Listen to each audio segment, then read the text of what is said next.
नमस्ते। आज के इस खास विश्लेषण में सभी का स्वागत है। चलिए एक पल के लिए किसी भी आधुनिक बिजनेस या एंटरप्राइज की तुलना एक जीवित शरीर से करते हैं। शरीर को चलाने के लिए दिल, फेफड़े और मांसपेशियां होती हैं, ठीक?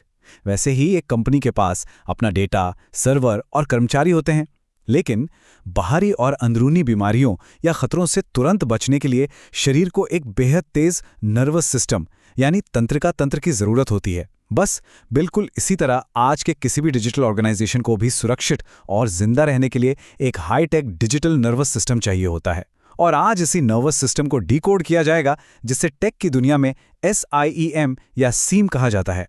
ठीक है, तो चलिए इसमें गहराई से उतरते हैं। आज का हमारा रोड मैप कुछ ऐसा रहेगा। सबसे पहले हम देखेंगे आधुनिक साइबर चुनौती, फिर सीएम असल में क्या है, इसके काम करने का तरीका, संगठनों को मिलने वाले इसके फायदे, इसे सही से लागू करने के बेस्ट प्रैक्टिसेस और आखिर में इसका AI यानी आर्टिफिशियल इंटेलिजेंस संचालित भविष्य। भाग 1, आधुनिक साइबर सुरक्षा की चुनौती, खतरों का परिदृश्य। आज का व्यापारिक माहौल बिल्कुल किसी युद्ध के मैदान जैसा बन चुका है, जहां डिजिटल संपत्तियों पर लगातार हर सेकंड खतरनाक हमले हो रहे हैं। ये खतरे कोई आम हैकिंग नहीं, बल्कि बेहद जटिल और संगठित बन चुके हैं। इनमें सबसे आम है फिशिंग। ये बिल्कुल एक चालाकी से बिछाए गए जाल की तरह है, जहां धोखे से संवेदनशील जानकारी चुराई जाती है। फिर आता है रैंसमवेयर, जो पूरे सिस्टम पर एक डिजिटल ताला जड़ देता है और फिर भारी फिरौती मांगता है।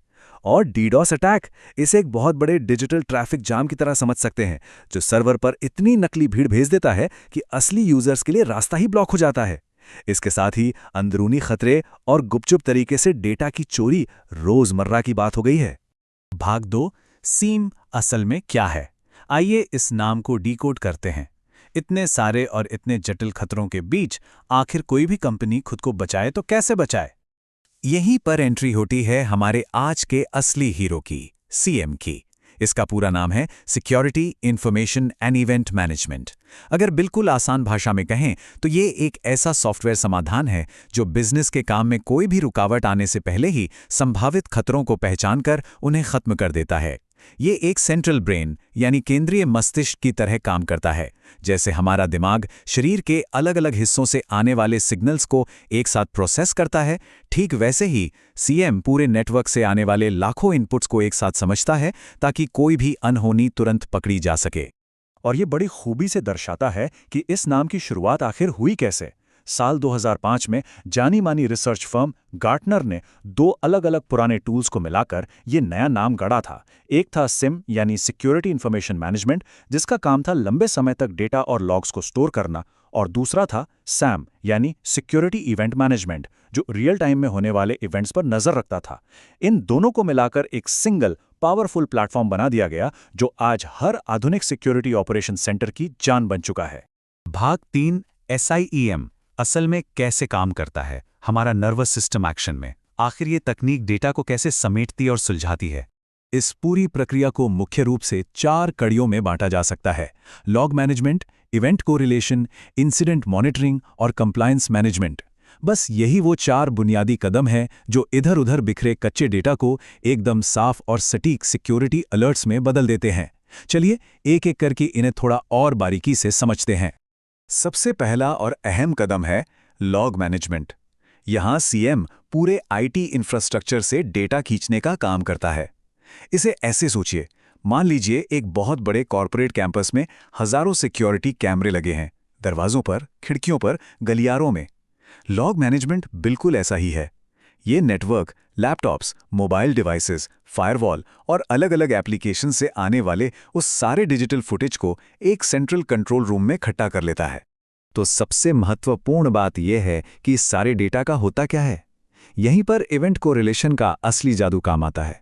जब सारा डेटा कंट्रोल रूम में आ जाता है तो एडवांस्ड एनालिटिक्स का इस्तेमाल करके सिस्टम उन घटनाओं के बीच संबंध ढूंढता है। इसकी तुलना बिल्कुल एक जासूस से की जा सकती है, जो एक बोर्ड पर अलग अलग बिखरे हुए सुरागों को लाल धागे से जोड़ रहा हो। उदाहरण के लिए मान लेते हैं कि रात 2 बजे किसी विदेशी लोकेशन से नेटवर्क में लॉगिन होता है और ठीक उसी वक्त भारी मात्रा में गुप्त डेटा डाउनलोड होने लगता है। अकेले देखें तो यह सिर्फ 2 आम इवेंट्स हैं, लेकिन जब इन्हें उसी लाल धागे से जोड़ा जाता है तो सीएम तुरंत अलर्ट दे देता है कि ये कोई सामान्य बात नहीं बल्कि एक साइबर हमला है। भाग 4 संगठनों के लिए मुख्य लाभ। SIEM क्यों मायने रखता है? अब तक हमने देखा कि ये काम कैसे करता है, पर असल सवाल ये है कि बिजनेस को इसका क्या फायदा मिलता है? इसके फायदे बहुत सीधे और ठोस हैं। सबसे बड़ा गेम चेंजर है रियल टाइम थ्रेट रिकग्निशन। ये मैनुअल काम को हटाकर दो बहुत ही महत्वपूर्ण मैट्रिक्स को सुधारता है। MTTD यानी खतरे को पकड़ने में लगने वाला औसत समय, और MTTR यानी उस पर एक्शन लेने का समय। साइबर दुनिया में एक सेकंड कीमती है। इसके अलावा AI संचालित ऑटोमेशन से बहुत सारे इंसानी संसाधनों की बचत होती है। साथ ही इसकी फोरेंसिक इन्वेस्टिगेशन क्षमता पिछले हमलों का पूरा कच्चा चिट्ठा खोल देती है, ताकि भविष्य के लिए दीवारें और मजबूत की जा सकें। और हाँ, इसका सेंट्रलाइज्ड डैशबोर्ड अलग अलग विभागों के बीच बातचीत और तालमेल को बेहद आसान बना देता है। भाग 5 लागू करने के बेहतरीन तरीके, सफलता की चेकलिस्ट। अब इस डिजिटल नर्वस सिस्टम को लगाना है तो बिना फॉल्स अलार्म के जाल में फंसे इसे कैसे डिप्लॉय किया जाए? इसे सफलतापूर्वक लागू करने के लिए एक पक्की चेकलिस्ट होना बहुत जरूरी है।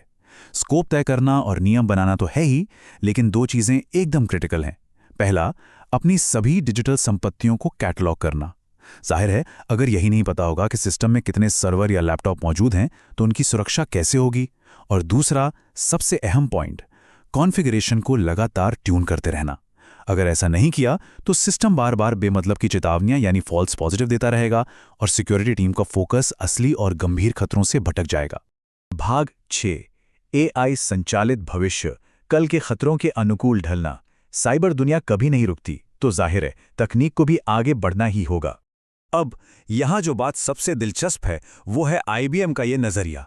इसमें साफ तौर पर कहा गया है कि CM के भविष्य में AI का रोल लगातार बढ़ने वाला है। आज इंटरनेट ऑफ थिंग्स, स्मार्टफोन्स और क्लाउड कंप्यूटिंग के चलते डेटा का एक बहुत बड़ा पहाड़ खड़ा हो चुका है। ऐसे में सिर्फ मशीन लर्निंग ही वो जरिया है जिससे ये प्लेटफॉर्म इस भारी भरकम डेटा को अपने आप प्रोसेस कर सकता है। ये खुद ब खुद नई चुनौतियों के हिसाब से ढल जाता है और वक्त के साथ इसके फैसले लेने की ताकत और भी अचूक होती जाती है। और इसी के साथ हम इस विश्लेषण के बिल्कुल आखिर में आ गए हैं, लेकिन जाते जाते सोचने के लिए एक बड़ा सवाल। जैसे जैसे हमारी ये डिजिटल दुनिया इतने तेज रफ्तार से फैल रही है, क्या ये कॉग्निटिव और मशीन लर्निंग वाले स्मार्ट SIEM सिस्टम्स अगली पीढ़ी के पूरी तरह से ऑटोमैटिक और शातिर साइबर हमलों को मात दे पाएंगे? साइबर सुरक्षा में AI का भविष्य दांव पर लगा है और ये यकीनन एक ऐसा मुद्दा है जिस पर गंभीरता से सोचने की जरूरत है। इस विश्लेषण का हिस्सा बनने के लिए बहुत बहुत धन्यवाद। सीखते रहें और डिजिटल दुनिया में सुरक्षित रहें।